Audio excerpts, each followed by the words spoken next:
Doctor বিশ্বাস, সার্ন ইউরোপে, CERN সার্ন পৃথিবীর শ্রেষ্ঠ research facility as far as physics is concern. ভারতীয় ফিজিসিস্টরা কিংবা ভারতের ফিজিক্স চর্চা সার্ন লেভেলে পৌঁছতে পেরেছে? And please be honest. সত্যি কথা বলতে এখন আমার ব্যক্তিগত মত আর কি, এটা আমরা হয়তো ওই লেভেলে এখনো পৌঁছতে পারিনি, এটা স্বীকার করতে হচ্ছে। না, ফেয়ার এনাফ, নাই পারি, কিন্তু আমার পরের প্রশ্নটা সবচেয়ে গুরুত্বপূর্ণ। আমরা নাই পারতে পারি, বাট আমাদের সেই পোটেনশিয়াল কি আছে সেই জায়গায় পৌঁছানোর? হ্যাঁ, অবশ্যই আছে, আমাদের পোটেনশিয়াল অবশ্যই আছে, আমি এটা বিশ্বাস করি। কারণ আমাদের দেশের সায়েন্টিস্টরা বা আমাদের স্টুডেন্টরা যারা হায়ার এডুকেশনে যাচ্ছে, রিসার্চ করছে, তারা যদি সেই পোটেনশিয়াল নাই থাকবে তাহলে বিদেশে তারা কিন্তু যথেষ্ট সুনামের সঙ্গে তারা কিন্তু কাজ করে যাচ্ছে।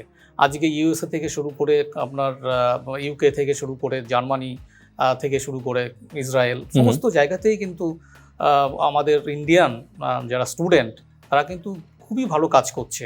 আপনার কি মনে হয় কোথাও ব্রেন ড্রেন আছে ইন্ডিয়াতে, যে ভারতের মস্তিষ্ক বাইরে বিদেশে চলে যাচ্ছে বেশি? হ্যাঁ, সেটা কিছুটা হচ্ছে, হয়তো তারা আমাদের এখানে সেই সুযোগটা পাচ্ছে না, যে সুযোগটা পেলে তারা হয়তো আরও ভালো করতো, এবং সেখানে সেই ফেসিলিটিগুলো হয়তো বিদেশে তারা দিচ্ছে। সেটার জন্যই বেসিক্যালি আমার মনে হয় বেরিয়ে যাচ্ছে এই ট্যালেন্টগুলো। তবে আমাদের ইন্ডিয়াতে এখনও কিন্তু যথেষ্ট ট্যালেন্ট আছে, যেটা কিনা আমরা আমাদের ইসরোতে সায়েন্টিস্টদের যা কর্মযোগ্য, তাদের সাকসেস, চাঁদে বিক্রম পাঠানো থেকে শুরু করে, সেগুলো সত্যিই কিন্তু গর্বের বিষয়। এবং আমরা মনে করি আমরা সায়েন্সে কিন্তু পিছিয়ে নেই। আমাদের ছেলেমেয়েরা, আমাদের স্টুডেন্টরা, আমাদের জেনারেশন, আমাদের আগের জেনারেশন সব কিন্তু সত্যিই ভালো কাজ করছে। এখন অনেকে হয়তো বাইরে অনেক বেশি ল্যাব ফেসিলিটিসগুলো হোক বা স্কলারশিপ, ভারত এই জায়গাটায় ফেসিলিটি দেওয়ার জায়গাটায় ভালো পিছিয়ে পড়ছে কেন? ভারতের কি সেই ইনফ্রাস্ট্রাকচার নেই, নাকি ইনফ্রাস্ট্রাকচার তৈরি হয়নি? ইনফ্রাস্ট্রাকচার হয়তো তৈরি কিছু কিছু ক্ষেত্রে হয়তো করছে, এখনও হয়তো ওই লেভেলে পৌঁছায়নি, যেটা বিদেশে বিশেষ করে USA-তে বা জার্মানিতে এই সমস্ত জায়গায় প্রচুর ছেলে মেয়ে যাচ্ছে। তাহলে এখানে যদি আমি একটা প্রশ্ন করি আপনাকে, যে একজন ছাত্র কিংবা ছাত্রের অভিভাবক যারা আমাদের এই শোটা দেখছেন, যারা এই মুহূর্তে আমাদের শোটা দেখছে, তারা ভারতবর্ষে বসে ফিজিক্সটা কেন পড়বে? হ্যাঁ, আমাদের এখানে আমাদের লিমিটেশনস আছে অনেক কিছুই, কিন্তু তার মধ্যেও কিন্তু এখানে অনেক কিছু করার আছে, যেটা কিনা সেটা যদি নাই থাকতো তাহলে আমাদের প্রাক্তন রাষ্ট্রপতি APJ আব্দুল কালাম, তিনি কিন্তু নাসায় তাকে একটা অফার করা হয়েছিল, কিন্তু সেটা না করে তিনি এসেছিলেন।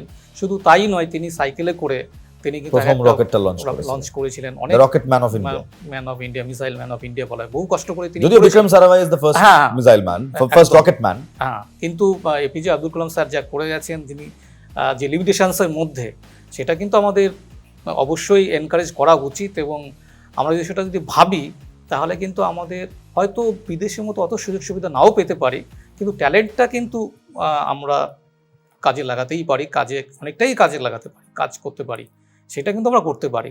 এই মুহূর্তে দাঁড়িয়ে ভারতের ধরুন সেটা PSLV লঞ্চ হোক, চন্দ্রায়ন লঞ্চ হোক, কিংবা মঙ্গলায়ন লঞ্চ হোক, ফিজিসিস্টের একটা বড় টিম কাজ না করলে এগুলো সফল হয় না।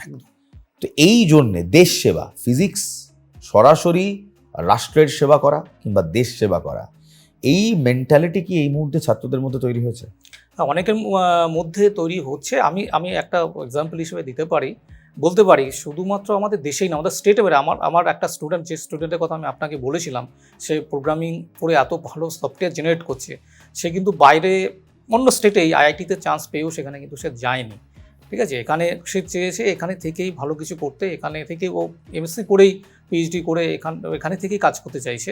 সুতরাং যদি কেউ ভাবে তার মধ্যে, হ্যাঁ, লিমিটেশনস তো অবশ্যই আছে, থাকবেই, কিন্তু তার মধ্যেও কিন্তু তাকে যদি কোলাবোরেশনে অন্য রিসার্চ ইনস্টিটিউটের সঙ্গে, আদার ইনস্টিটিউটের সঙ্গে, এমনকি বাইরে বিদেশের সঙ্গে যদি কোলাবোরেশনে কাজ করা যায়, তো সেক্ষেত্রে কিন্তু অনেক একটা এগোনো যায়। আমি একটা কথা আপনাকে বলতে পারি, এই ক্ষেত্রে আমার এক কলিগই আছেন, তিনি কিন্তু অ্যাসিস্ট্যান্ট প্রফেসর আমাদের কলেজেই, তিনি কিন্তু জার্মানিতে কোলাবোরেশনে কাজ করেন এবং বছরে একবার করে তিনি বিদেশে জার্মানিতে যান সেখানে কাজ করার জন্য।